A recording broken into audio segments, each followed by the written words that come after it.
Alright, this is part 2, once again out of no clue how many. In a way, we're gonna prepare to record now. And to prepare to record, you've got to get what you're gonna record first. You can't just record nothing that's there. So hopefully you have something written already. I'm not going to be recording this video. I'm just going to show you how to prep for it. Phone. Let's see.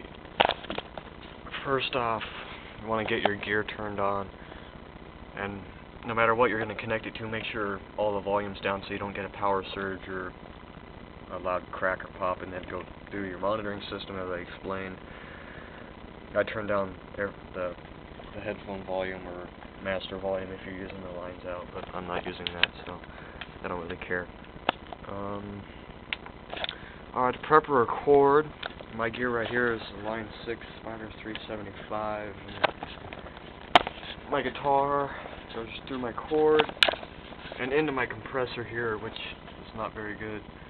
No, it's actually very good, but the lighting was horrible. And anyways, it goes up and around, and it's this blue one here using a live wire cable. And it goes through the in, and then goes through the out. And it goes through here. I'm basically just using it as a noise gate, because I haven't really figured out how to use it yet. And it's just got a noise gate to stop out that buzz from the heavy distortion, because I play metal. And then that goes into my amp here. So you generally want to make sure everything's turned on. Alright, and you see everything's turned on. I'll turn it back off. And I've got my cord here, and it's going to go from either your headphone out or your line out or whatever you have. Not a speaker out though, because if you have a head that's powerful enough, you'll just fry this anything you have after it. So make sure you use a headphone out or a direct out, not an external speaker jack, because you'd have to have a limiter in there, and then not cool. But you could fry it. If your amp doesn't have a line out or a headphone out or something like that, you're gonna have to mic it up with a mic. I'm not doing that because I don't have to. I'm just saying you're gonna have to do that, and then basically after you do that, you run your cable to the input. This is input A here. It goes to input A. You can kind of see maybe. And I've got it set to guitar right there. There's a switch on the back that's line or microphone or guitar. And then also you've got an XLR. I'm just using the 1/4 inch though, because I don't have XLRs because I'm not that rich. And then if you were gonna if your amp has 2 headphones out or whatever, you could record in stereo. You just press your input mode and then you go to stereo. But I'm using mono. And in which case you would do that.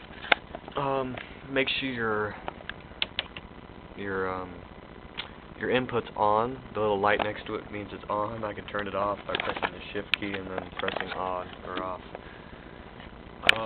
And make sure the light's on, and then when you're playing, you just turn up this until you hit your meters over here, and it'd be on this A one, the first one on the left. And you want to get it so loud that it's not over leveling, as in maxing out.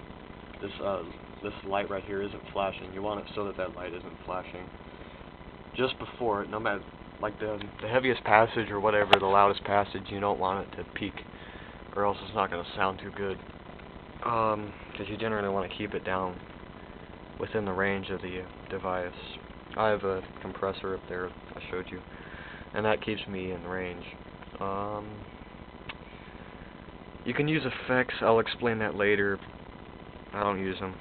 Only use the internal reverb when I'm done. Once you got everything connected, you could just press assign and see your light flashes, and then go down to the channel you want to assign it to. Like say I want to record on channel 1 here. You just press it and the light flashes. Okay? And it's assigned to that track. And see, if I wanted to record on that track, I would press the record key, and then I would go over here and press record and play, and it would record on that particular track. I'm not recording right now. I will record in the next video pretty quick here. Just something simple to show you how the recording works. Yeah, that's pretty much it. I'll show you how to use a metronome real fast. Let's turn the volumes down. I'm still on the demo track that I showed you earlier in the last video. See, if you're going to set a metronome, you would just go into the menu, down to MIDI, then you go to generator, MIDI output.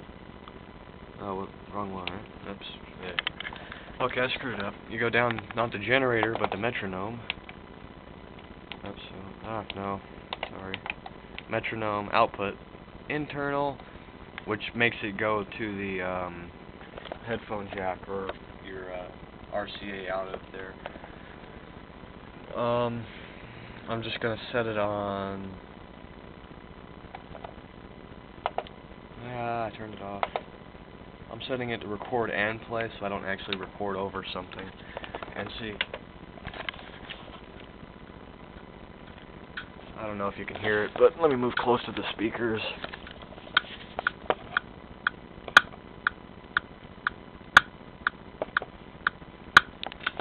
And see, there's your metronome, and it's really good for recording. It helps out big time. That's pretty much that. If you wanted to increase the tempo, you would just go down to MIDI again, up to the tempo signature, and then change it all the way up to a bunch. How far does it go? Oh, it only goes up to 250. Alright, and let's just screwing around here. I don't know if you can hear that or not, but that's pretty high. Yeah. Anyways, that's basically how you record. So use the tempo.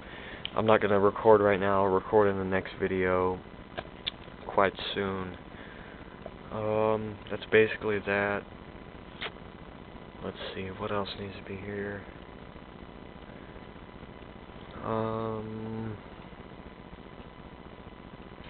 Make it as loud as you can. Let's see what the table of contents here says. Oh yeah, naming a song and whatnot. Alright. Now, to create a song, you just go here to, you can either load or save it. Save what you have. I'm not going to. Go to create and name a song. I'm just going to use the default song 11. And it says creating song. And see, when you create the song, it's all there. Go back to the home screen and nothing is on this. So if I hit play, none of the meters go up. These channels here are the meters, and these control each of the levels for each of the volumes here. And there's nothing here. I would create a new track, a new song for every song, because that just makes sense. Nope. That's about everything now, I think. Let's see.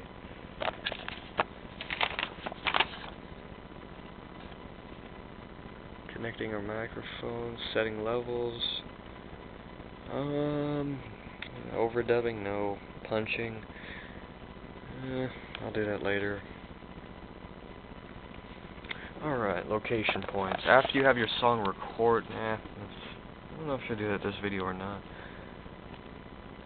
Yeah, what the heck, I'll do it anyways. Anyways, to set an in or out point, like say here, you would just hold the shift and then press in and out. I think, yeah. I don't think I know. That's how that goes, and that can be used for punching in or punching out, which I'll explain later. I'll probably just re-explain the entire idea of